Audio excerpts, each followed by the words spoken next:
Everyone welcome to UG entrance examination by the 24/7। और जैसे कि पता है कि हर रोज मैं लेकर के आती हूँ आप लोगों के लिए एक सेशन जिसमें मैं लेकर के जाती हूँ आप लोगों को ग्रामर की हेवन।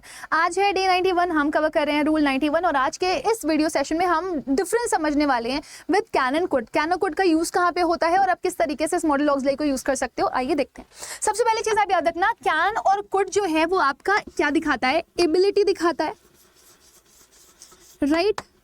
या फिर आप बोल सकते हो कैपेसिटी दिखाता है, या फिर आप बोल सकते हो कैपेबिलिटी दिखाता है, जिसका मतलब है आपकी क्षमता, या फिर आप बोल सकते हो पावर। ठीक है, क्या बोल सकते हो आप? पावर। फाइन। बस डिफरेंस इतना है कि can is used in present. Can का इस्तेमाल आप कहाँ पे करते हैं? प्रेजेंट में करते हैं। कुड का इस्तेमाल आप कहाँ पे करते हैं? पास्ट में करते हैं। यानी कि अगर आपको प्रेजेंट की क्षमता पावर दिखानी होती है तो आप कैन का यूज करते हैं, और अगर आपको पास्ट की क्षमता या पावर दिखानी होती है तो आप किसका इस्तेमाल करते हैं? कुड का इस्तेमाल करते हैं, right?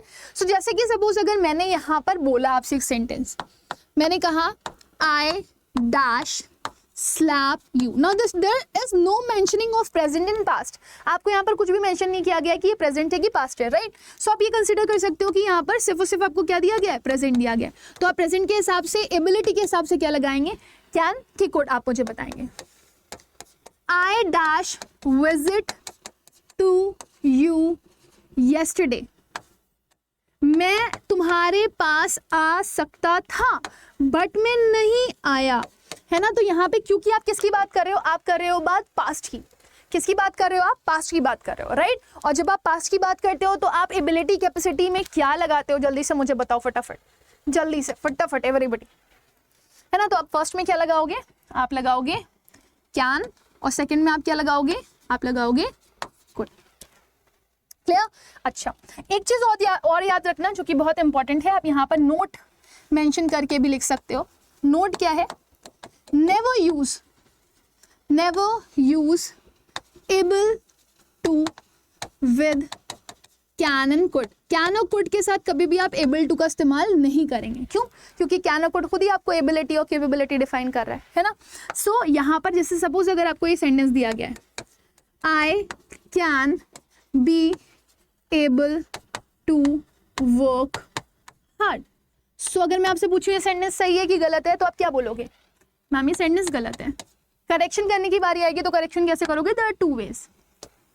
I can work hard, या तो आप ऐसे लिख दो, या फिर दूसरा तरीका है लिखने का इसको, I am able to work hard. या तो एबल टू हटा दो, या फिर आप किसको हटा दो? कैन और कुड को हटा दो। So there are two ways to write it. So I hope this is quite clear to everybody. सभी लोगों को ये क्लियर होगा। अब मैं स्पॉटिंग एरर के लिए आपको एक क्वेश्चन दे रही हूँ, इसी से रिलेटेड आप मुझे बताना कि एरर किस में। मैंने कहा I could be able to submit my files last Saturday. ठीक है, और यहाँ पे मैंने लिख दिया नो एरर।